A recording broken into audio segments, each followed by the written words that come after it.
Hello my dear student, welcome back to learn and grow with Sumi. അപ്പോൾ ഇന്ന് വന്നിട്ടുള്ളത് 8ാം ക്ലാസ്സിലെ മലയാളം, അതിൻ്റെ മലയാളം സെക്കൻഡ് അടിസ്ഥാന പാഠാവലിയുടെ ക്വസ്റ്റ്യൻ പേപ്പർ ആയിട്ടാണ് കേട്ടോ, മോഡൽ ക്വസ്റ്റ്യൻ പേപ്പർ. ഓക്കെ, അപ്പോൾ കഴിഞ്ഞുള്ള എക്സാമിനൊക്കെ നമ്മൾ മോഡൽ ക്വസ്റ്റ്യൻ പേപ്പർ ഡിസ്കസ് ചെയ്തപ്പോൾ അതുമായിട്ട് ബന്ധപ്പെട്ട ക്വസ്റ്റ്യൻസ് തന്നെയാണ് വന്നിട്ട്.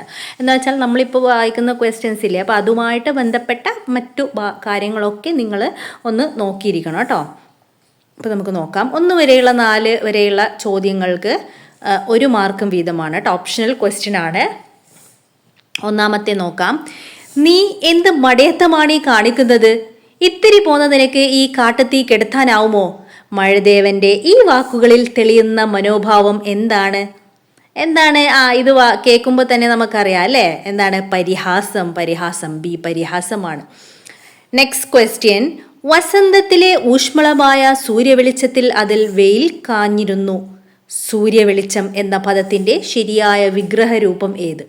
സൂര്യവെളിച്ചം എന്ന് വെച്ചാൽ അതിൻ്റെ വിഗ്രഹരൂപം എന്താണ്? സൂര്യനും വെളിച്ചവും ആണോ? സൂര്യനാകുന്ന വെളിച്ചം, സൂര്യൻ്റെ വെളിച്ചം, സൂര്യനെ പോലെയുള്ള വെളിച്ചം. എന്താണ്? സൂര്യൻ്റെ വെളിച്ചം അല്ലേ, സൂര്യൻ്റെ വെളിച്ചം. Third question. മഴയും പൊട്ടി വീണു അടിവരയിട്ട പദം നൽകുന്ന അർത്ഥസൂചന. എന്താണ് പൊട്ടി വീണുക എന്ന് വെച്ചാൽ? ചെറുതായി പെയ്തു ആണോ? അല്ല, ഇടയ്ക്കിടെ പെയ്തു, നിർത്താതെ പെയ്തു, പെട്ടെന്ന് പെയ്തു അല്ലേ. ഇങ്ങനെ എവിടെ നിന്നോ പൊട്ടി വീണു എന്ന് വെച്ചാൽ പെട്ടെന്ന് പെയ്തു. 4. ചുവടെ തന്നിരിക്കുന്നവയിൽ കുരുവിയും കാട്ടുതീയും എന്ന പാഠഭാഗത്തിന് യോജിച്ച പ്രസ്താവന ഏത്? ഓക്കെ, അപ്പോൾ കുരുവിയും കാട്ടുതീയും എന്ന ചാപ്റ്ററുമായി ബന്ധപ്പെട്ട 2 പ്രസ്താവന ഇതിലേതാണെന്ന് എടുത്തേത്. കാട്ടുതീ പടർന്നപ്പോൾ കുരുവി തീ അണയ്ക്കാൻ ശ്രമിച്ചു. തീ അണയ്ക്കാൻ ശ്രമിച്ചിരുന്നു അല്ലേ. അപ്പോൾ അത് ശരിയായ പ്രസ്താവനയാണ്. മഴദേവൻ തീ അണയ്ക്കാൻ കുരുവിയെ സഹായിച്ചു. മഴദേവൻ തീ അണയ്ക്കാൻ സഹായിച്ചോ? ഇല്ല, പരിഹസിക്കുകയാണ് ചെയ്തത് അല്ലേ. അപ്പോൾ അത് റോങ് ആണ്. മഴദേവന്റെ വാക്കുകൾ കേട്ട് കുരുവി തൻ്റെ പ്രവൃത്തി അവസാനിപ്പിച്ചു. മഴദേവന്റെ വാക്കുകൾ കേട്ട് കുരുവി പ്രവൃത്തി അവസാനിപ്പിച്ചിട്ടില്ല അല്ലേ. മഴദേവൻ കുരുവിയെ പരിഹസിച്ചു. അതും ശരിയാണ്. അപ്പോൾ 1ഉം 4ഉമാണ് ഇവിടെ ശരിയായത്.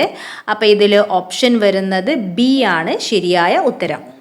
നെക്സ്റ്റ്, 5 മുതൽ 7 വരെയുള്ള ചോദ്യങ്ങൾക്ക് 3ഓ 4ഓ വാക്യത്തിൽ ഉത്തരം എഴുതുക. ഓക്കെ. 5. ആ തുറന്ന പ്രദേശത്ത് ഒറ്റയ്ക്കാണ് ദേവദാരു വളർന്നതെങ്കിലും അതിന് ഒരിക്കലും ഏകാന്തത അനുഭവപ്പെട്ടില്ല. കൊച്ചു ദേവദാരുവിനെ മനുഷ്യഭാവത്തിലാണോ കഥയിൽ അവതരിപ്പിച്ചിരിക്കുന്നത്? നിങ്ങളുടെ നിരീക്ഷണം കുറിക്കുക. ഓക്കെ, അപ്പോൾ ആ ഒരു തുറന്ന പ്രദേശത്ത് ദേവദാരു വളർന്നതെങ്കിലും ഒരിക്കലും ഏകാന്തത അനുഭവപ്പെട്ടില്ലായിരുന്നു അല്ലെ. എന്തുകൊണ്ടാണ് ഏകാന്തത അനുഭവപ്പെടാത്തത്? അപ്പോൾ ദേവദാരു വൃക്ഷത്തിന് ഒരിക്കലും ഏകാന്തത തോന്നാതിരിക്കാനുള്ള കാരണം എന്താണ്? ചുറ്റും വലിയ വലിയ മരങ്ങൾ തന്നെ വാത്സല്യത്തോടെ നോക്കിയിരുന്നു അല്ലേ. അതുപോലെ വേനലിലെ മഴയും മഞ്ഞും വെയിലും ഏറ്റു വളർന്നതാണ്. പിന്നെ സമീപത്ത് എലികളും ഷഡ്പദങ്ങളും പക്ഷികളും ചിത്രശലഭങ്ങളും ഒക്കെ സജീവമായിരുന്നു അല്ലേ. അപ്പോൾ ഒറ്റയ്ക്കാണെങ്കിലും അതുകൊണ്ട് തന്നെ ഏകാന്തത അനുഭവപ്പെട്ടിരുന്നില്ല കേട്ടോ. അപ്പോൾ ഇതിൽ ഞാൻ എഴുതിയതിൽ കുറച്ച് മലയാളത്തിലായതിന് കുറച്ച് മിസ്റ്റേക്ക് വന്നിട്ടുണ്ട് കേട്ടോ. അപ്പോൾ അത് നിങ്ങളൊന്ന് ശ്രദ്ധിക്കണേ. കൊച്ചു ദേവദാരുവിനെ മനുഷ്യഭാവത്തിലാണോ കഥയിൽ അവതരിപ്പിച്ചിരിക്കുന്നത്? നിങ്ങളുടെ നിരീക്ഷണം കുറിക്കുക. യെസ്, മനുഷ്യഭാവത്തിൽ തന്നെയാണല്ലേ അതിനെക്കുറിച്ച് കഥയിൽ അവതരിപ്പിച്ചിരിക്കുന്നത്. Next question. ഇരുമരങ്ങളി വഴിയരികത്ത് ഒരേ മഴ നനഞ്ഞൊരേ വെയിൽ കുടിച്ചിരുണ്ട പച്ചില തഴപ്പുമായി നിൽക്കും. ഒരേ നിലാവു വീണവയുടെ ഇലത്തലപ്പുകൾ മിന്നും. മരങ്ങൾ പൂക്കുന്നത്. റഫീഖ് അഹമ്മദിന്റെ മരങ്ങൾ പൂക്കുന്നത് എന്ന കവിതയിലെ വരികളാണ് ഇവിടെ കൊടുത്തിരിക്കുന്നത്. കൊച്ചു ദേവദാരുവിന് അത്ര അഴകുണ്ടായിരുന്നു. അതിൻ്റെ പ്രായത്തിലുള്ള മറ്റു വൃക്ഷത്തൈകളെ പോലെ അതും വളർന്നു. വേനലിലെ മഴയിൽ കുളിച്ചും ഹേമന്തത്തിലെ മഞ്ഞുകൊണ്ട് പുതച്ചും. അപ്പോൾ 2 രചനാഭാഗങ്ങളിലും മരങ്ങളെ അവതരിപ്പിച്ചതിൻ്റെ ഭംഗി കണ്ടെത്തി എഴുതുക. ഓക്കെ, അപ്പം ഈ 2 ഈ ഒരു പോയത്തിലും അതുപോലെ തന്നെ ഇവിടെ കൊച്ചു ദേവദാരുവിൻ്റെ അഴകിനെ കുറിച്ച് പറയുന്നില്ലേ. അപ്പം 2ലും അവതരിപ്പിച്ച മരത്തിൻ്റെ ഭംഗി കണ്ടെത്തി എഴുതാനാണ് പറയുന്നത് കേട്ടോ. നമുക്ക് നോക്കാം. കൊച്ചു ദേവദാരു എന്ന കഥ മനുഷ്യനും പ്രകൃതിയും തമ്മിലുള്ള സ്നേഹബന്ധത്തെയും പരസ്പരാശ്രത്തെയുമാണ് പ്രധാനമായും ഉയർത്തിക്കാട്ടുന്നത്. ഇവിടെ ഒരു കൊച്ചു ദേവദാരു മരത്തിൻ്റെ ഭയവും പിന്നീട് അതിന് മനുഷ്യനിൽ നിന്ന് ലഭിക്കുന്ന സ്നേഹവും ദയയും എങ്ങനെ അതിൽ നിന്ന് രക്ഷിക്കുന്നു എന്നതിലാണ് ആ ഒരു ചാപ്റ്ററിൽ കാണിച്ചു തന്നിരിക്കുന്നത് അല്ലേ. അപ്പോൾ റഫീഖ് അഹമ്മദിൻ്റെ മരങ്ങൾ പൂക്കുന്നത് എന്ന കവിതയാകട്ടെ അന്തർലീനമായ ഐക്യത്തെയും നിഗൂഢമായ ബന്ധങ്ങളെയുമാണ് വിഷയമാക്കുന്നത്. കവിതയിൽ ഒരേ വഴിയിൽ ഒരേ മഴയും വെയിലും നിലാവും നക്ഷത്രങ്ങളെയും പങ്കിട്ട് നിൽക്കുന്ന രണ്ട് മരങ്ങളെയാണ് അവതരിപ്പിക്കുന്നത്. പ്രത്യക്ഷത്തിൽ വെവ്വേറെ നിൽക്കുന്നുണ്ടെങ്കിലും ഒരു പുലർച്ചയിൽ ഒരേപോലെ പൂത്തുജ്വലിക്കുന്ന ഒരു വിസ്മയമായിട്ട് കവി അവതരിപ്പിക്കുന്നുണ്ട് കേട്ടോ. ഇത് നമ്മുടെ ഈ ക്വസ്റ്റ്യൻ നമ്മുടെ ടെക്സ്റ്റ് ബുക്കിൽ ഇതേപോലെ ഉണ്ട്. ചെയ്യുന്നു. ഇത്രയും പറഞ്ഞ് കുരുവി തൻ്റെ ജോലി തുടർന്നു. തീ തൻ്റെ ജീവൻ എടുക്കും വരെ. കുരുവിയുടെ പ്രവൃത്തി നൽകുന്ന സന്ദേശം എന്ത് അല്ലേ? അപ്പോൾ തീ ആളിക്കത്തുമ്പോൾ കുരുവി എന്ത് പറയുന്നു? അത് അണക്കാനായിട്ട് ശ്രമിക്കുന്നുണ്ട് അല്ലേ? അപ്പോൾ കുരുവിയുടെ പ്രവൃത്തി നമുക്ക് നൽകുന്ന സന്ദേശം എന്താണ്? കാട്ടുതീ പടർന്നപ്പോൾ മഴദേവനോട് ചോദിക്കുന്നുണ്ട് അല്ലേ? മഴദേവൻ നിനക്ക് കാണുന്നില്ലേ ഇത് അല്ലേ? അപ്പോൾ മഴദേവൻ ഇതൊന്നും കേൾക്കാത്ത ഭാവത്തിൽ നടന്നപ്പോൾ കുരുവി തനിക്ക് പറ്റുന്നത് ചെയ്യുകയാണ് ചെയ്യുന്നത് അല്ലേ? അപ്പോൾ കുരുവിക്ക് ചുറ്റും നടക്കുന്ന ദുരന്തത്തോട് അനുകമ്പയും പ്രതിബദ്ധതയുണ്ട് അല്ലേ? അപ്പോൾ അതുകൊണ്ട് തന്നെ തൻ്റെ കഴിവുകൾ പരിമിതമാണെന്ന് അറിഞ്ഞിട്ടും എനിക്കാവുന്നത് ചെയ്യുന്നു എന്ന ചിന്തയോടെ അത് പ്രവർത്തിക്കാൻ തയ്യാറാകുന്നു അല്ലേ? സ്വന്തം ജീവൻ പണയം വെച്ചും ഒരു മാറ്റം കൊണ്ടുവരാൻ ശ്രമിക്കുന്ന ആത്മാർത്ഥതയും ധീരതയും കുരുവിക്ക് പ്രകടമാണ്. കാറ്റ് വരുമ്പോൾ വാതിൽ അടയ്ക്കുക, വെള്ളം വരുമ്പോൾ വാതിൽ തുറക്കുക, പ്രകൃതിക്ഷോഭവുമായി ബന്ധപ്പെട്ട ഈ നാട്ടറിവുകൾ വിലയിരുത്തുക.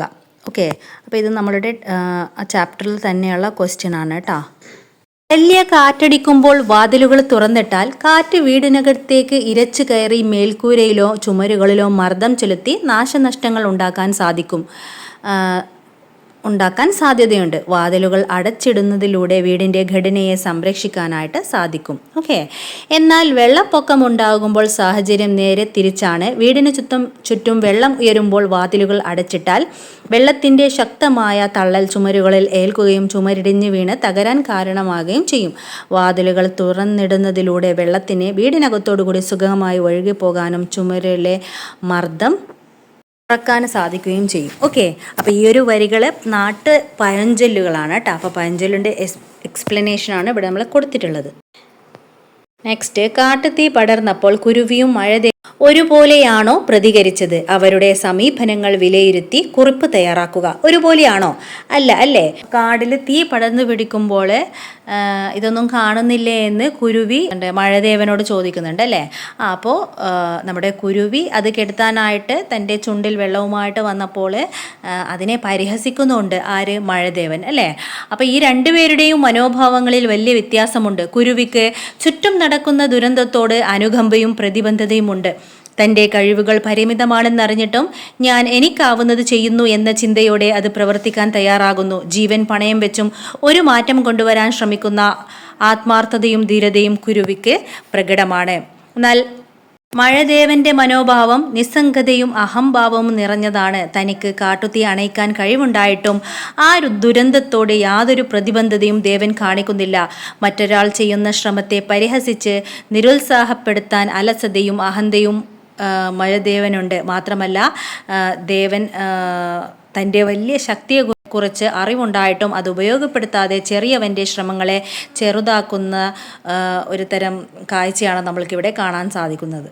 അപ്പോൾ നെക്സ്റ്റ് 10th ക്വസ്റ്റ്യൻ വരുന്നത് പാരഗ്രാഫാണ് കേട്ടോ. അപ്പോൾ പാരഗ്രാഫ് അതുമായിട്ട് ബന്ധപ്പെട്ട 3 ക്വസ്റ്റ്യൻസ് ഉണ്ട്. അപ്പോൾ ഇത് ഞാനിപ്പോൾ ഇവിടെ വായിക്കുന്നില്ല. ഇതുപോലുള്ള പാരഗ്രാഫ് തരികയാണെങ്കിൽ നിങ്ങളത് നന്നായിട്ട് വായിച്ച് മനസ്സിലാക്കിയതിന് ശേഷം ആൻസർ ചെയ്യുക കേട്ടോ. അപ്പോൾ ഒരു 5 മാർക്ക് നിങ്ങൾക്ക് ഉറപ്പായിട്ടും നിങ്ങൾക്കിതിൽ സ്കോർ ചെയ്യാവുന്നതാണ്. പപ്പ, ഈ കൊച്ചു ദേവദാരു മരത്തെ മുറിക്കാതെ നമ്മൾ അതിനെ പുതുവർഷമരമായി അലങ്കരിച്ചത് എത്ര നന്നായി. നല്ല ആശയം തന്നെ ഇത്. എത്ര മനോഹരമായ കൊച്ചു മരമാണിത്. എല്ലാ പുതുവർഷവും നമ്മൾക്ക് ഈ മരത്തിനെ അലങ്കരിക്കാം. തന്നിരിക്കുന്ന പാഠസന്ദർഭം വിശകലനം ചെയ്ത് പ്രകൃതിയോട് നമുക്ക് വേണ്ട സമീപനം വിശദമായിട്ട് കുറിപ്പ് തയ്യാറാക്കാൻ. അപ്പോൾ ഈ സ്റ്റോറി എല്ലാവർക്കും അറിയാലോ അല്ലേ? ആ ഒരു ദേവദാരു മരത്തിനെ മുറിക്കുക. ആ ദേവദാരു മരം ഇങ്ങനെ പേടിച്ചാണ് ജീവിച്ചത് അല്ലേ? അതിനെ ഇപ്പോൾ മുറിക്കും. ഡിസംബർ ആകുമ്പോൾ അതിനെ മുറിക്കും. എന്നിട്ട് ആരെങ്കിലും കൊണ്ടുപോകുന്നൊക്കെ വിചാരിച്ചു. പക്ഷെ അവരത് മുറിക്കാതെ അതിനെ അങ്ങനെ തന്നെ നിർത്തി അലങ്കരിച്ചു അല്ലേ? അപ്പോൾ ഈ പ്രകൃതിയോട് നമ്മൾക്ക് മനുഷ്യർക്ക് വേണ്ട ആ ഒരു സമീപനമുണ്ടല്ലോ, അപ്പോൾ അതിനെക്കുറിച്ച് വിശദമായിട്ടൊരു കുറിപ്പ് തയ്യാറാക്കാനാണ് അല്ലേ? മരങ്ങളില്ലെങ്കിൽ നമ്മൾ മനുഷ്യരില്ല അല്ലേ? അപ്പോൾ അതിനെക്കുറിച്ച് നിങ്ങൾക്ക് കുറിപ്പ് തയ്യാറാക്കിയിട്ട് എഴുതാനാണ് പറയുന്നത് കേട്ടോ. അപ്പോൾ ഇത് നിങ്ങൾ ചെയ്യുക. ഡിയേഴ്സ്, അപ്പോൾ എൻ്റെ ഈ ക്വസ്റ്റ്യൻ ആൻസർ ഡിസ്കഷൻ നിങ്ങൾക്ക് ഹെൽപ്ഫുൾ ആയിട്ടുണ്ടെങ്കിൽ ഒന്ന് സബ്സ്ക്രൈബ് ചെയ്ത് നിങ്ങളെ ഫ്രണ്ട്സായിട്ട് ഷെയർ ചെയ്യുക, സപ്പോർട്ട് ചെയ്യുക. വീണ്ടും കാണാം. Till then bye. Thanks for watching.